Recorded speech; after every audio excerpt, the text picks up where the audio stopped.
Hello and welcome to my channel, AB Make It Artwork, where we do what we do to make that artwork for you. If you're new to my channel, maybe hit that subscribe button and join the AB Creative Crew. We do sketchy art things. You're probably wondering where I've been, what I've been up to. It's been not much. I just didn't have a lot of inclination to post or share or make videos. Sort of been in a little bit of a slump about what to draw or what I want to do with art or what I'm doing with my art and that kind of stuff. But some of it's been good. I haven't been posting a lot on any of my social media because I just haven't felt like a strong inclination to. And that's just been like a personal choice. Like, no one's really made note of it. Like, hey, where have you been? What's up? What's going on? Because most people just come to like my pictures and then go away after they've spent the time liking a picture or whatever. And that's probably a precedent that I've set for myself because I don't post or comment a lot on my own. So I probably should comment a lot more on other people's posts so that I can engage a lot better. I don't know. But something that is the real meat and potatoes of today's video from my life rant is I want to talk about magic and shit. And I spell magic with a K because I don't mean like Magic the Gathering or magic tricks like illusionists. I mean like old magic, the craft, rituals, that kind of stuff. And I recently made the decision to get back into my magic and to my rituals and that stuff because I realized that I felt best when doing rituals and having that sort of repetition in my life. Now, another thing that was like really inspiring this is that I recently got a treasure of mine back and I was so happy when I got this back again. I had this one special tarot deck and I loved it so much, and it's called the Celtic Dragon Tarot. The deck is the art is by Lisa Hunt, and the deck's interpretations and initial symbolism is by DJ Conway, and it is a lovely deck. I was first introduced to this tarot deck by a former roommate. We don't really talk about that roommate all that often because he came in with bad karma and he left with even worse karma, so we'll just kind of leave it at that. But he had this one tarot deck that he often said didn't really work well for him. It often had a tendency to kind of be cold, in his opinion. Like, it didn't interact well with him, and he said it was like his aunt's deck, and he kept it in a little handkerchief. And, well, yeah, handkerchief bandana. And when I first saw this deck, like, when I first noticed this deck, it sounds weird saying it out loud, but, like, it sang to me. It was a siren call. It resonated. Like, my heart resonated with joy.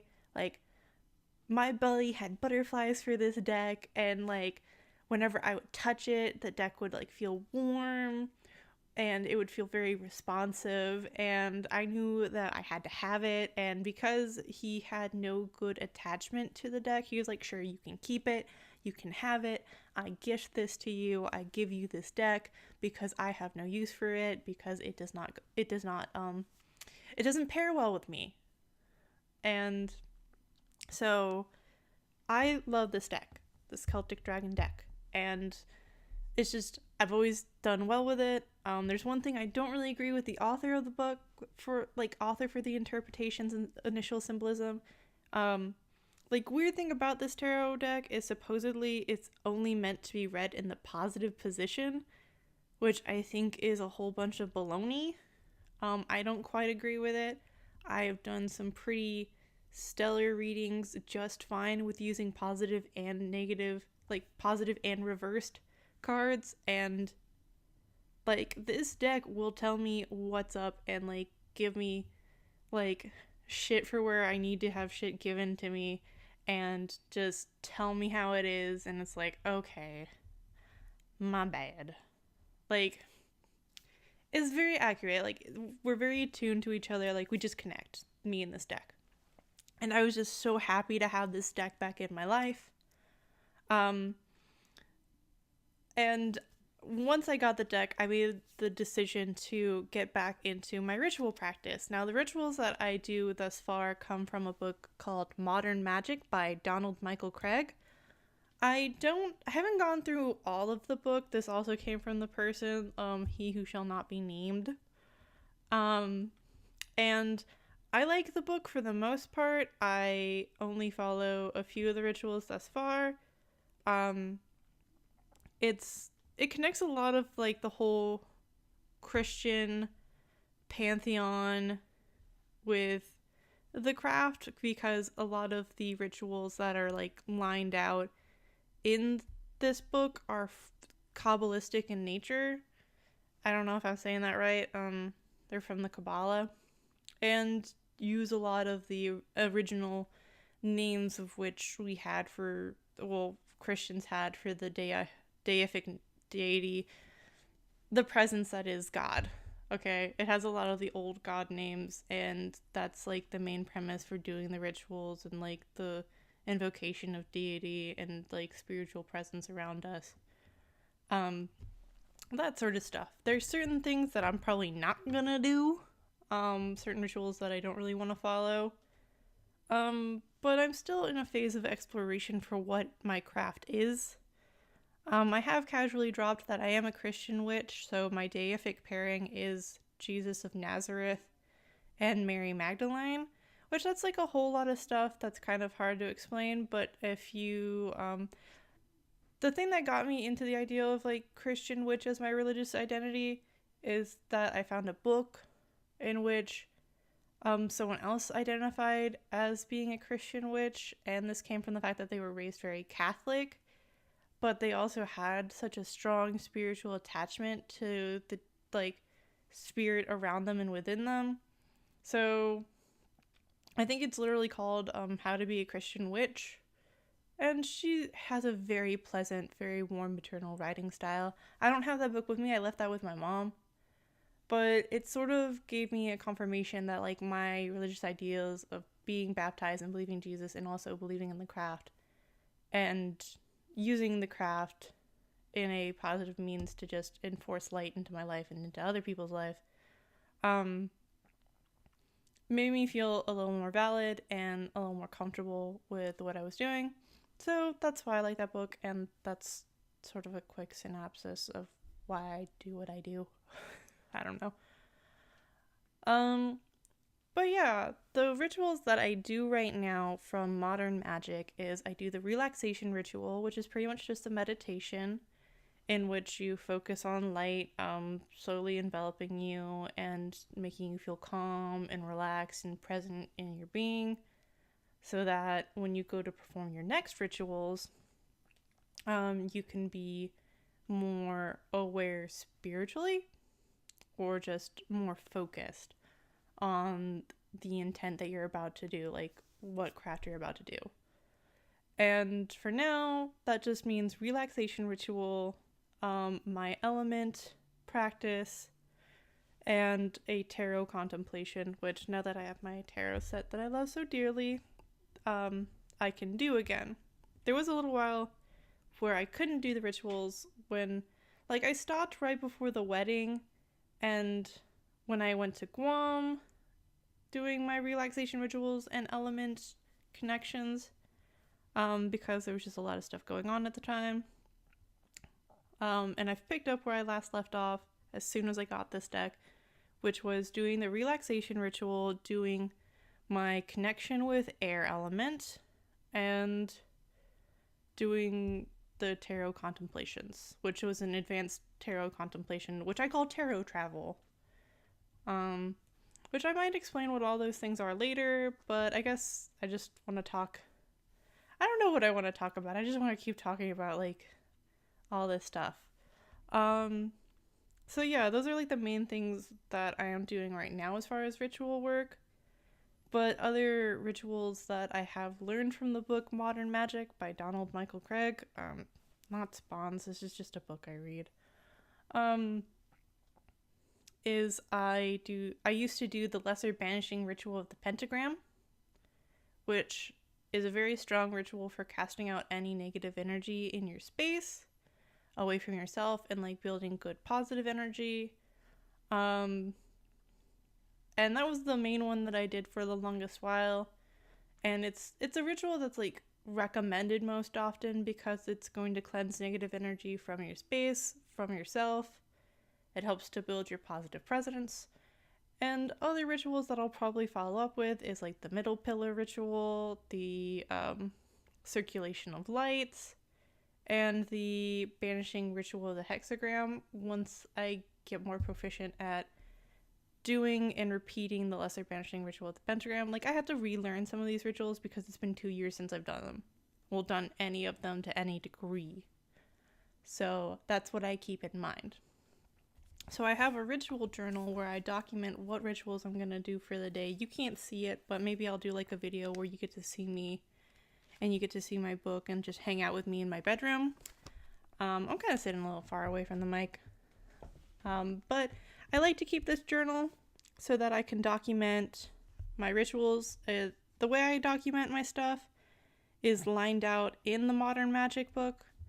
Pretty much it's set up with the day, like the date, the day of like rituals that you're doing, what's the moon phase, what's the temperature like outside, how are you feeling emotionally, like how is your emotional mental presence, how is your physical vessel's presence, like are there any aches, did you eat anything, did you have a poop or whatever.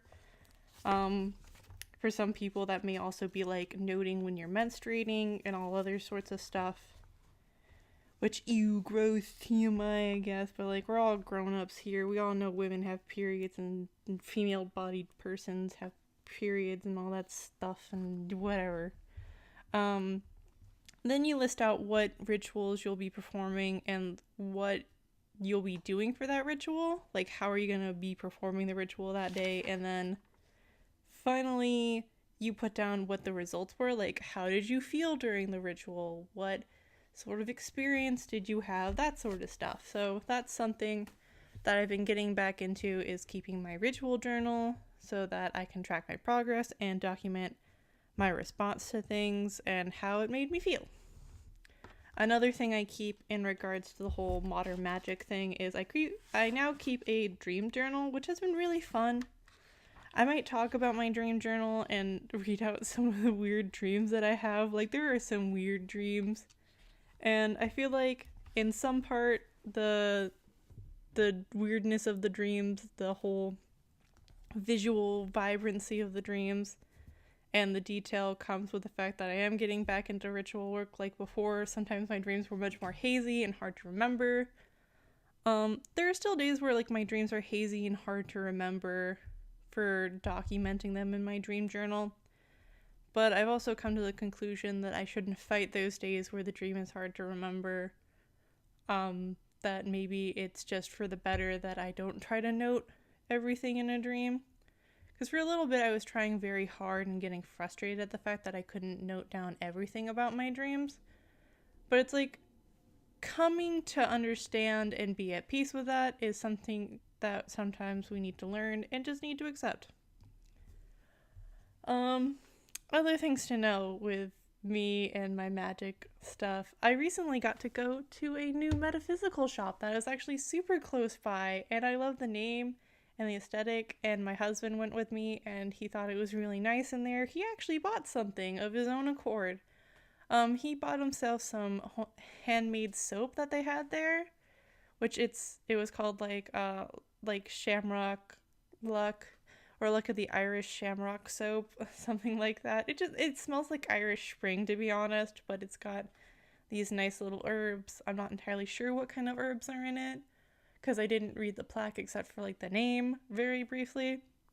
But we went there to get incense and a bundle of sage, which, speaking of sage, I ordered myself some seeds so that maybe I can grow my own sage. And I've been trying very hard to grow lavender, but I read the planting instructions wrong at first, so it's like we're on take 3 of trying to grow lavender, so let's hope third time's the charm. But anyways, the name of this metaphysical shop is called Rumpelstiltskins, and I love it because the sign has the tree of life, um, the Earth Mother tree, and images like iconography from the story of Rumpelstiltskin. It's a sweet little shop. They have the most precious black kitty. He is so fluffy and so friendly. And it's just like when you go in there, it's so quiet and it's peaceful and you don't feel bad if you're talking. Like you feel comfortable in the environment. Like it's got very good energy. It just feels very inviting and pleasant, and I liked it. My husband really enjoyed it. He would definitely go back there to look around and stuff and maybe just hang out. I definitely want to go back there because I want to talk to some of the people there and get more in the community for like craft and stuff, because I've kind of wanted to connect more with that. And I don't know, it was just like a super pleasant experience of getting some sage, some incense, and a bar of soap for my husband. Oh, other fun weird thing. Something you might or might not know. I love looking for four-leaf clovers, especially when I start getting into ritual work again. And I find that I will find the most clovers. For instance, today on my walk with Bandit, I found 6 four-leaf clovers, and that brings my total up to, I think, 14 four-leaf clovers. Well, technically 12 four-leaf clovers and 2 5-leaf clovers, which is really fun when I find a 5-leafer. I sound like a little kid. I don't know, I think that's about all I can really say about, Magick and stuff, because this is like the last minute of the video. If you'd like to go follow some of my other social media, I promise I'll start like posting more regularly. I just haven't. I have a DeviantArt, I have an Instagram, I post most regularly on the Instagram. I have a Twitter, a Tumblr, I have a Facebook page. I need to post more on the Facebook page because Facebook won't stop telling me I need to post more on the page. And Pinterest for references. I hope you are having a wonderfully magical day wherever you are. And as always, make sure to do what you do to make that artwork for you. Lots of love. Bye. Mwah.